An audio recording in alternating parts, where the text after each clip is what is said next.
ശ്രീനാരായണമൂർത്തേ ശരണം.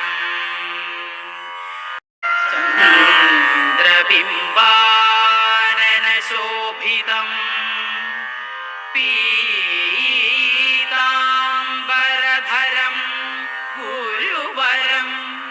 ചന്ദ്രബിംബാനനശോഭിതം പീതാംബരധരം ഗുരുവരം.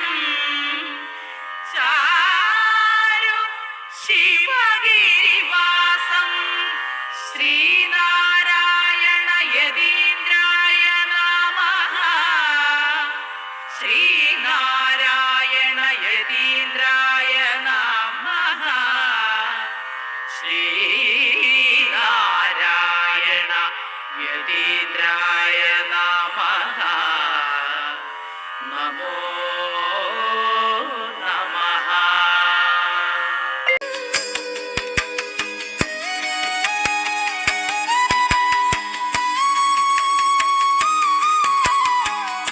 വലിയ സമ്പന്നനാണെങ്കിലും ഈ ഓട്ടത്തിന്റെ അവസാനം ഒരു കുടുക്കയിലിട്ട് തരുന്ന എത്രയോ ഗ്രാം ചാരം, അതിനപ്പുറം വല്ലതും ഉണ്ടോ?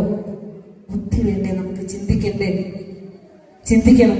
അങ്ങനെ ഓടി ഓടി ഓടി അവസാനം ശരീരം ക്ഷീണിക്കുന്നതും വൃദ്ധാവസ്ഥയിൽ എത്തുന്നത് പോലും അറിയുന്നില്ല. പിന്നീട് ഈ സ്നേഹിച്ചവരൊക്കെ വരുമാനം കുറയുമ്പോൾ പതുക്കെ മക്കൾ മാറുന്നു, ഭാര്യ മാറുന്നു, പതുക്കെ ഒറ്റപ്പെട്ടു പോകുന്നു. ഒന്ന് തിരിഞ്ഞു കിടക്കുന്നതിന് പോലും പരസഹായം വേണ്ടി വരുന്നു. അപ്പോഴും സമ്പാദിച്ചു വെച്ച സ്വത്തിനെ കുറിച്ചും മക്കളെ കുറിച്ചും ഓർത്തും വിലപിച്ച് ഗുണം കെട്ട് ദുഃഖിച്ചു പോകാനയക്കല്ല. ഗുരു പറഞ്ഞു തന്നു, ഇങ്ങനെയല്ലേ ആകൂല്ലേ നമ്മുടെ യാത്ര? അങ്ങനെ പോകാനാണോ ഗുരു പറഞ്ഞത്? പണം പെണ്ണിലും മണ്ണിലും ചെന്നുപോക്കാശ്വസിച്ച് ആത്മബോധം ഗുണം കെട്ട് ദുഃഖിച്ചു പോകാനയക്കല്ല. അഹം ദേഹമെന്നോർത്ത് സത്വാദിയാം മുക്കുണം കെട്ടു വെട്ടൂരുമായ വിലാസം ക്ഷണം ക്ഷീണ ലോക പ്രപഞ്ച പ്രവാഹം. നമസ്തേ ശിവാംബ.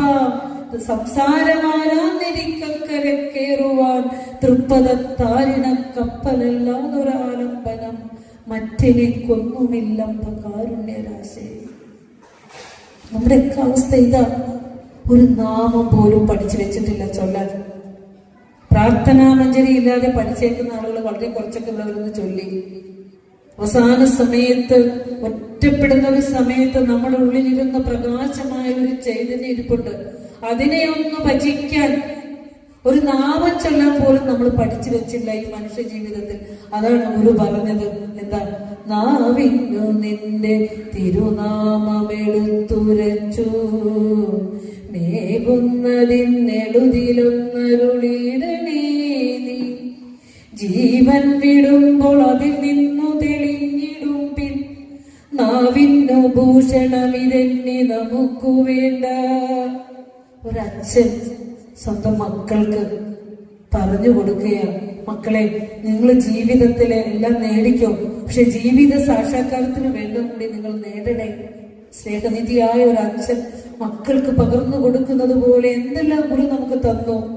അദ്വൈത ദീപികയും ആത്മോപദേശ ശതകവും അറിവും ബ്രഹ്മവിദ്യ പഞ്ചകവും ഒക്കെ നിറച്ച് തന്നു പഠിക്കാൻ. അതൊക്കെ എന്താ പറയാ, പുതിയാതേനയായി പോലും നമ്മുടെ മുന്നിൽ ഇരിക്കട്ടെ. ഇതൊക്കെ പഠിച്ചു വരുമ്പോണ്ടല്ലോ നമ്മളിലുണ്ടാകുന്ന മാറ്റം എത്രയാണെന്നറിയോ? ഏത് ദുഃഖത്തിനും തരണം ചെയ്യാനുള്ള ചങ്കൂറ്റത്തോടെ നമ്മൾ വളർന്നു വരും. നമ്മൾ മാറും, നമ്മൾ മാറ്റ സംജാതമാകും. ഒരു സംശയം എവിടെയില്ല. അപ്പോ ഗുരുവിന്റെ കൃതികൾ നമുക്കെന്നും അനുഗ്രഹവർഷമായി നമ്മളിലേക്ക് ഉണ്ടാവണം. അതുകൊണ്ടാ ഗുരു പറഞ്ഞത് എന്താ? ജപിക്കാൻ നേരത്ത് നമ്മൾ വിരിച്ചിടുന്ന പായില്ലേ, അല്ലെങ്കിൽ ഒരു തുണിയില്ലേ, അത് മാത്ര ശരീരം. ജപിക്കാൻ നേരത്തെ വിരിച്ചിടുന്ന വസ്ത്രമാണ് ശരീരം. ഗുരു പറയാ, അപരമിതൊക്കെയും പരിചയിക്കും അതിങ്കലിരുന്ന് അപജയമായണഞ്ഞതിതു കണ്ടറി നീ മനമേ. ജപപടമംഗമാമിതിലിരുന്നു ജപിക്കുകിലെന്ന് ഉപരതി വന്നുപെടും അകതാരിലൊരിമ്പമതാം. ഞാൻ അവിടെ ഇവിടേക്ക് പോയി നുണഞ്ഞൊക്കെ നോക്കി, പല കാഴ്ചകളും കണ്ടു നോക്കി. കാഴ്ചകൾ പറയുമ്പോൾ വീണ്ടും ദുഃഖാണ്. കണ്ട് കണ്ണിന് കാഴ്ച നഷ്ടപ്പെട്ടു. പല ശബ്ദങ്ങളും കേട്ടു നോക്കി, പക്ഷേ ഇതൊന്നും എനിക്ക് സുഖം തരുന്നതായിട്ടൊന്നുമില്ല. അപ്പൊ മറിച്ച് ഞെട്ടിപ്പിക്കുന്ന കാര്യങ്ങളാണ് ഞാൻ കേൾക്കുന്നത് പോലും. കണ്ടും കേട്ടും മണത്തും രുചിച്ചും സ്പർശിച്ചുമൊക്കെ ഞാൻ അറിഞ്ഞതെല്ലാം സുഖമായിരുന്നില്ല, ദുഃഖം തന്നെയാണ് എന്ന് എനിക്ക് തിരിച്ചറിവ് വന്നിരിക്കുന്നു. അതുകൊണ്ട് എന്റെ മനസ്സെ അപരമിതൊക്കെയും പരിചയിക്കും അതിങ്കലിരുന്ന് അപജയം. ഇതെല്ലാം വെറും പരാജയമാണെന്ന് എനിക്ക് മനസ്സിലാക്കി. അതുകൊണ്ട് ഗുരു പറയാ, ഈ ജപപടമായ ഈ വസ്ത്രമായ ഈ ശരീരത്തിലിരുന്ന് ജപിക്കൂ നീ, നിനക്ക് ഉപരതി വന്നുവിടും, ജീവിതത്തിന് സാക്ഷാത്കാരം വന്നുവിടും. അപ്പോ കലവ് നാമസങ്കീർത്തനം, കലിയുഗത്തിൽ നാമസങ്കീർത്തനങ്ങൾക്ക് ഏറ്റവും പ്രാധാന്യമുള്ളത് കൊണ്ടാണ് ഗുരു നമുക്ക് നാമങ്ങൾ ധാരാളമായി രചിച്ചു തന്നിട്ടുള്ളത്. അപ്പോൾ പ്രാർത്ഥന മനുഷ്യ മനസ്സുകളെ നിർമ്മലമാക്കും.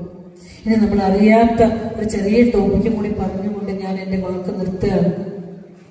അതായത്, നിങ്ങൾക്ക് പറയുമ്പോൾ കുറച്ച് ദാർശനികമായതുകൊണ്ട് കേൾക്കാതിരിക്കരുത്. സൂത്രകാരനായ ഗുരുവിനെ നമ്മൾ പരിചയപ്പെട്ടിട്ടുണ്ടോ? എന്താ സൂത്രകാരൻ? സൂത്രപ്പണി ചെയ്യുന്ന ഗുരുവാണോ? ഇത്തരത്തിലുള്ള കൺവെൻഷനുകളിലൂടെ അല്ലാതെ അത് എവിടെയാ പറയുക? സൂത്രകാരനായ ഗുരുവിനെ പരിചയപ്പെട്ടിട്ടുണ്ടോ? എനിക്കിതൊക്കെ ഇത്തിരി നേരം കിട്ടിയിരുന്നെങ്കിൽ ഞാൻ സുരേഷ് സാറിനോട് ഇതൊക്കെ ഒരു നിവേദനം പോലെ എനിക്ക് വെക്കാനുണ്ടായിരുന്നു.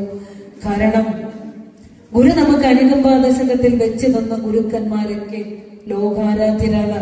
പക്ഷെ അവിടെയൊക്കെ ഈ എല്ലാ സ്വരൂപങ്ങളിലും നമ്മൾ ശ്രീനാരായണ ഗുരു എന്ന പരമകാരുണികനെ കാണണം. സരളമായ അദ്വൈതത്തിന് ഭാഷ്യം എഴുതിയ ശങ്കര ഭഗവത്പാദരെ ഗുരു പറഞ്ഞു തന്നപ്പോൾ, ബ്രഹ്മസൂത്രത്തിന് ഭാഷ്യം എഴുതിയ ശങ്കര ഭഗവത്പാദരെ പരിചയപ്പെടുത്തി തരുമ്പോൾ നമ്മൾ അറിഞ്ഞു, ഗുരു വേദത്തെ, ഭാരതത്തിന്റെ അതായത് ആധ്യാത്മിക ഗ്രന്ഥങ്ങളുടെ അടിത്തറയായ വേദ ഉപനിഷത്തുക്കളിലെ തത്വത്തെ ആകമാനം എടുത്തുകൊണ്ട് 24 സൂത്രങ്ങളാക്കി വേദാന്ത സൂത്രം എന്ന കൃതി രചിച്ചു തന്നിട്ടുണ്ട്. ഇനി വായിക്കണം കേട്ടോ, ഇത് പഠിക്കണം.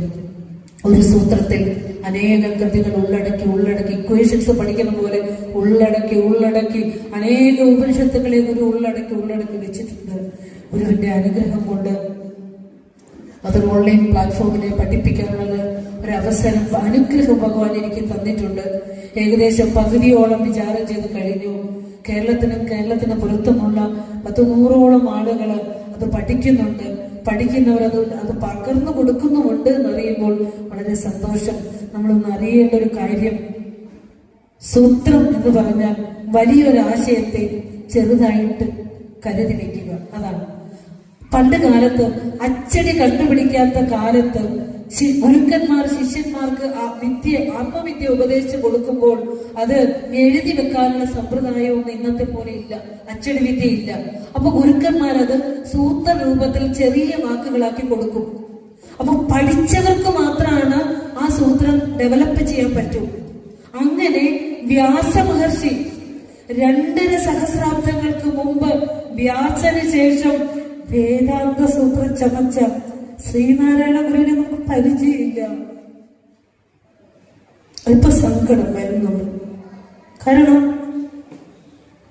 നമ്മള് പ്രാർത്ഥിച്ചും പൂജിച്ചും മാത്രം ഗുരുവിനെ കടന്നു പോകുമ്പോൾ ഗുരുവിനെ പഠിക്കായി കൊണ്ടല്ലേ നമ്മളല്ലാതെ ആരത് പരിചയപ്പെടുത്തി കൊടുക്കും? കേരളത്തിലെ വേദാന്ത വിദ്യാർത്ഥികൾക്ക് വേദാന്ത സൂത്രം പഠന വിഷയമാകണം. വേദാന്ത സൂത്രത്തിന് ഭാഷ്യം എഴുതണം. അതൊക്കെ നമ്മൾ പരിചയപ്പെടുത്തി കൊടുക്കാതെ എങ്ങനെയാ? എനിക്ക് ഇന്ന് ഇതെല്ലാം ഒന്ന് സാറിനോട് പറയണമെന്നുണ്ടായിരുന്നു അതൊക്കെ. കാരണം വ്യാസൻ ബ്രഹ്മസൂത്രം എഴുതുന്നത് 555 സൂത്രങ്ങളെ കൊണ്ടാണ്. വേദത്തെ സൂത്രരൂപത്തിലാക്കി ചുരുക്കി അതിന് ആയിരക്കണക്കിന് പുടങ്ങൾ കൊണ്ട് ശങ്കര ഭഗവത്പാദർ ഭാഷ്യം ജപിച്ചു. പക്ഷെ അപ്പൊ ഭാഷ്യം ജപിച്ചപ്പോൾ ഓരോ ആളുകളും ഭാഷ്യം എഴുതിയപ്പോ അവരുടെ മതത്തെ അവിടെ സ്ഥാപിച്ചുകൊണ്ട് ഭാഷ്യം എഴുതി ആധ്യാത്മികതയെ വാദങ്ങൾ കൊണ്ടും പ്രതിവാദങ്ങൾ കൊണ്ടും മലീമസമാക്കിയ ഒരു കാലഘട്ടത്തിൽ, അച്ചടി കണ്ടുപിടിക്കാത്ത കാലഘട്ടത്തിൽ ഈ വേദതത്വത്തെ ഇങ്ങനെ ഭാഷ്യം ചമച്ച് പലരും ദ്വൈതവും വിശിഷ്ടാദ്വൈതവും ഒക്കെ ആയിട്ട് ഇതിനെ മലീമസമാക്കിയപ്പോൾ ഗുരു ഒരു ഭാഷ്യരചനയ്ക്ക് പോയില്ല. കാരണം അക്കാലത്തും സമ്പ്രദായമുണ്ട്. ഒരാൾ ഗുരു എന്നറിയപ്പെടണമെങ്കിൽ ബ്രഹ്മസൂത്രത്തിന് ഭാഷ്യം ചമക്കണം അത്രേ. പക്ഷെ ഗുരു ആ ഒരു വാദപ്രതിവാദങ്ങളുടെ ഇടയിലൊന്നും പെടാതെ സത്യദർശനത്തിന് മങ്ങലേറ്റ ആ കാലഘട്ടത്തിൽ, ചരിത്രത്തിന്റെ നിർണായകമായ കാലഘട്ടത്തിലാണ് ഗുരു വേദാന്ത സൂത്രം ചമച്ചുകൊണ്ട് സത്യദർശികളുടെ ആ വേദാധിഷ്ഠിതമായ സത്യത്തെ ഇന്നത്തെ ശാസ്ത്രയുഗത്തിന് അനുയോജ്യമായ രീതിയിൽ 24 സൂത്രങ്ങളായി ഗുരു തിരിച്ചു തന്നു. ഇനി അത് ചൊല്ലണം കേട്ടോ. അത യദാത്മനോ ജിജ്ഞാസുസ്തദിദം ബ്രഹ്മൈവാഹം തദിദം ബ്രഹ്മൈവാഹമസ്മി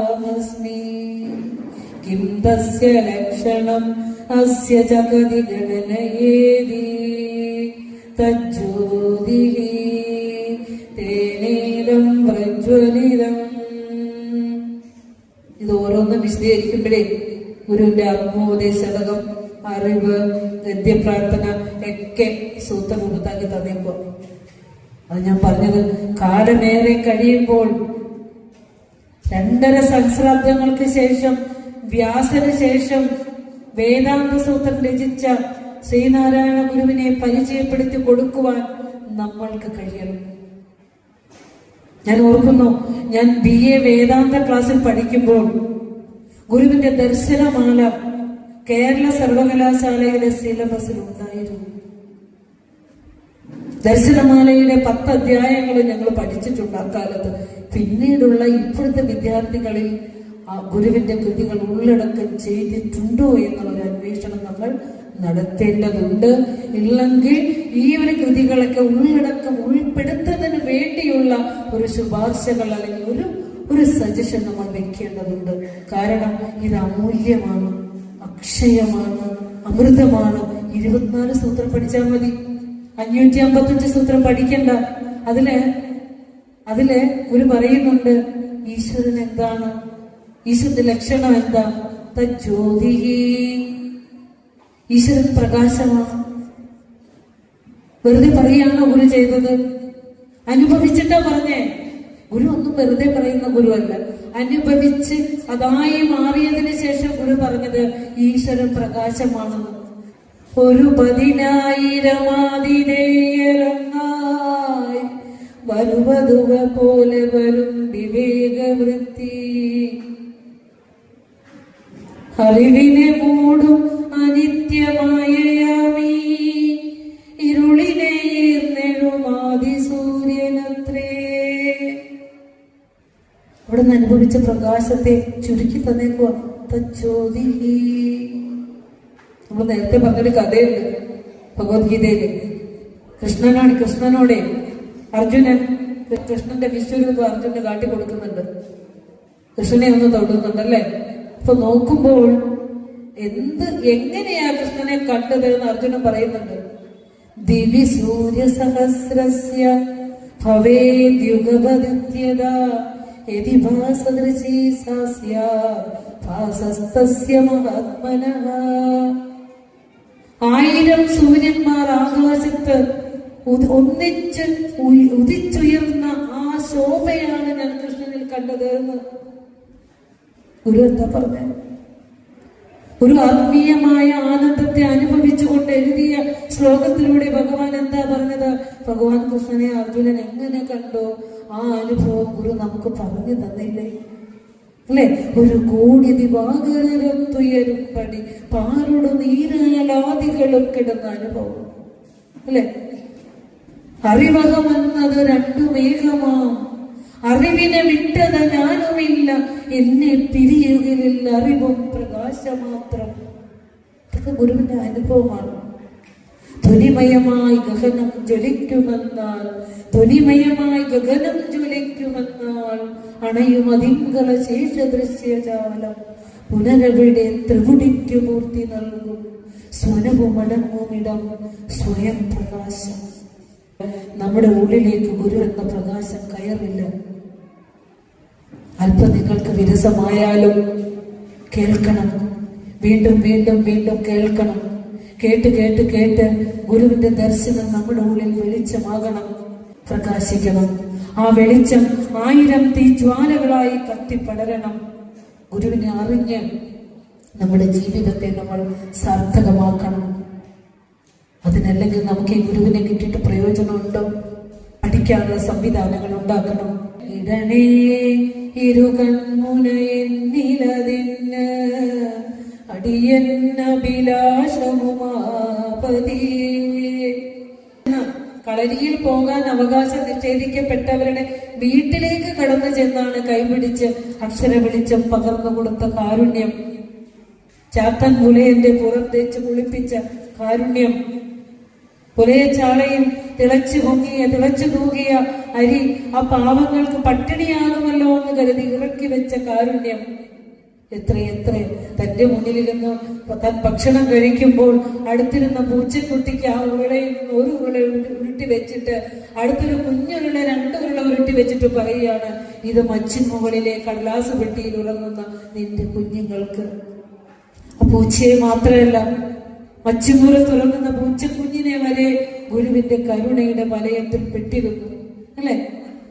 അതുപോലെ ആ കളരിയിൽ നിന്ന് വളരെ 5 വയസ്സ് പ്രായത്തിലാണ് എഴുത്തു പള്ളിക്കൂടത്തിൽ നിന്ന് ഗുരു വീട്ടിലേക്ക് നടക്കുമ്പോഴാണ് ഒരു സന്യാസിയെ കൂട്ടുകാർ കല്ലെറിയുന്നത് കണ്ടപ്പോൾ ഗുരു കല്ലെറിയില്ലേ എന്ന് പറഞ്ഞ് ഗുരു ചെന്ന സന്യാസിയെ കെട്ടിപ്പിടിക്കുന്നുണ്ട്.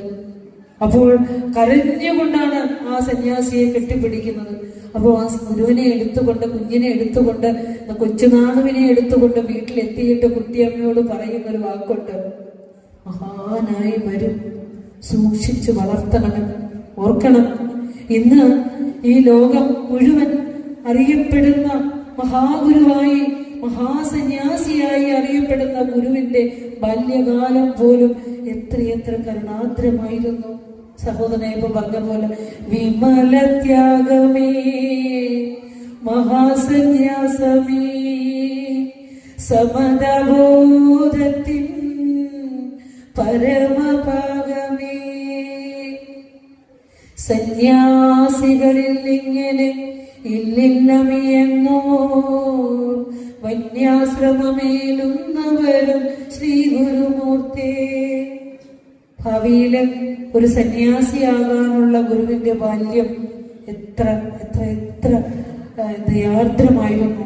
അതുപോലെ മുനിചര്യ പഞ്ചകം പഠിക്കണം. മുനിയുടെ സ്വഭാവം എങ്ങനെയാന്ന് ഗുരു തന്നെ പറഞ്ഞു വെച്ചിരിക്കുന്നു.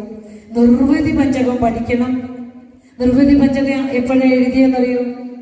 നിർവൃതി പഞ്ചകം എന്ന കൃതി 5 ശ്ലോകങ്ങളുള്ള നിർവൃതി പഞ്ചകം.